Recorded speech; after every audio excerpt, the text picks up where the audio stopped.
The brain is hardwired to protect you. Its job is to make sure that you are safe, and as a result of activating all these mechanisms, the survival mechanisms as they are called, you are able to live out that danger. Imagine sending out a signal to the fire department that the building is on fire.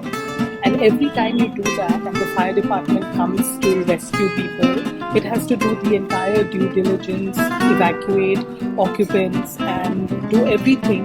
And only once it gives the clearance, you get the chance to move back in to your home. So now imagine another signal going to the fire department and the same thing happening again. And again, once more, sending out the same signal and the fire department coming back in and taking their time to do the due diligence and giving you permission to go back. This is what happens when you feel the emotions of fear or sadness or disappointment, and your nervous system kicks in, because emotional triggers are as much a stimuli as are points of danger, points of fear. And when these triggers are felt by your nervous system, it sends out all the personnel, the fire personnel, to ensure that you are safe. So the adaptation of the body is to get all acts in operation which help you decide that you will remain safe. So your breathing becomes quick, it becomes shallow, the blood flows through the extremities so that it will help you in running in case you need to flee the scene, or whatever bodily function that needs to assist you in that adaptation and assist you in helping you activate other mechanisms, survival mechanisms that will help you. So as a result of the triggers, and the triggers are even emotional triggers that are felt, you get into the zone of protection. And just like the example I gave earlier, that you're redeploying the fire personnel, every emotion that you feel increases the cortisol, increases the adrenaline, epinephrine, norepinephrine. All these are in your blood system and they cause you to be in that hypervigilant and active state to combat any danger that you may feel.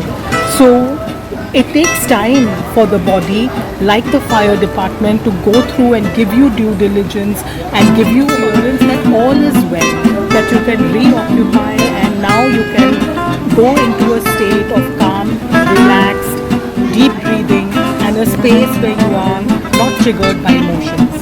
But when you're constantly feeling the triggers, when you're constantly feeling that it's of no use, you're not motivated, and these feelings of not feeling motivated, not being happy, not feeling the zest for life, all these are the symptoms of an activated nervous system that has gotten activated in the first place to protect you. You're caught in that zone and you need to activate the rest and relaxation state.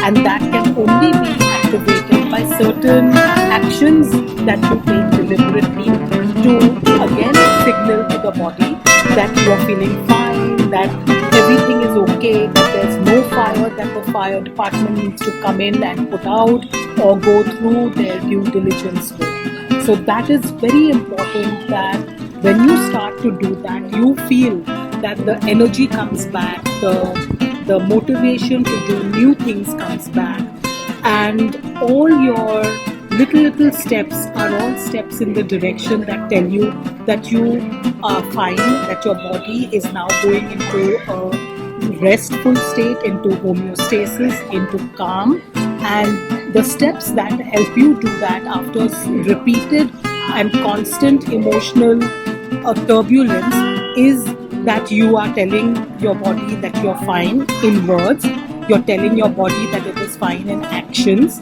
and the actions you're doing may be major or it may be very, very, very minor. So the very minor actions are breathing. Just take 3 seconds and do inhalation and exhalation. You can do fast inhalation and thrustful inhalation, exhalation, or you can do deep breathing. You can tell yourself affirmations. You can write down a poem. You can sing a song. You can go for a walk. You can go meet a friend. You can go say hi to your dad. You can do a whole bunch of things that will then tell your body. Those are signals to your emotions and to your nervous system that all is fine with you, and you don't need any fire personnel. You don't need your nervous system to be activated in a way that prepares you in a hypervigilant alert state for any danger that may come. So it is up to you to understand that the symptoms are not you. The symptoms are actually those that are helping you, they are protecting you, and they are very important. It means your body is working fine. It means that you're in a state that can turn that off. And this nervous system activation of all these symptoms are very important because it is needed at any time. Your nervous system has to be trained in that manner that comes on when required, suddenly, randomly as a reflex. It's a very important reflex, but it also goes off and it gets that time to rest and digest and to be in a state of relaxation and of balance. And when that does not happen, then it doesn't know how to switch off anymore, because every minute is a emotion, is a sensation, and that sensation every minute is a stimuli to the nervous system that says, oh, there's another fire, there's another fire. And there's then all the work that the body has to do to get ready and prepared for that fire. And then once it says that you're fine and there's nothing, then to calm down and to go into that state. So it leads to a chronic stress response, and then by which time you're very caught up in just the symptoms, and the symptoms have increased and the negative symptoms have increased, and by which time you're very lost in how to now control and bring back the nervous system into balance, bring it back into the restful state, find your sleep, find your breathing, find your balance, find your grounding. It's very important to know when the body is protecting you and when you are going into a state of relaxation, and how you are assisting your body to go into that state of rest and relaxation. So I hope this video was helpful and you are able to differentiate between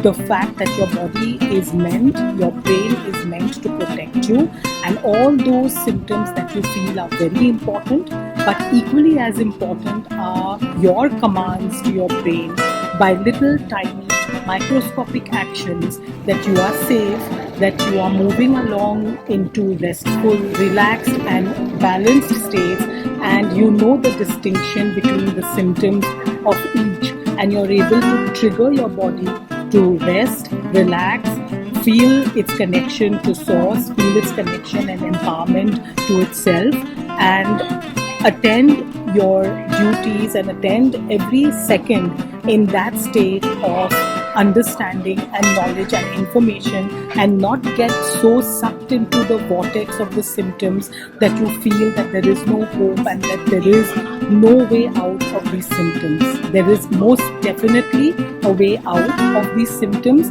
and you making sure that you're doing all actions that will get you into that state of relaxation. And maybe you could write down in the comments what all actions you do to get yourself in the state of feeling relaxed, or triggering your nervous system to understand that there is no danger, you are fine, you can take decisions which are logical, you can use your long brain circuitry, which is the prefrontal cortex, and you don't have to be in a state of the amygdala hijack, which is what happens when the amygdala or the fear response overtakes your nervous system and keeps you hijacked in that state of fear and anxiety and panic and symptoms. So it is your control. The controls are with you to tell your body, to tell your nervous system that you are not in a state of danger, but you are in control. You are walking your journey with lightness, with understanding, with the backing of a higher power, and with the backing of your own understanding. Thank you for watching.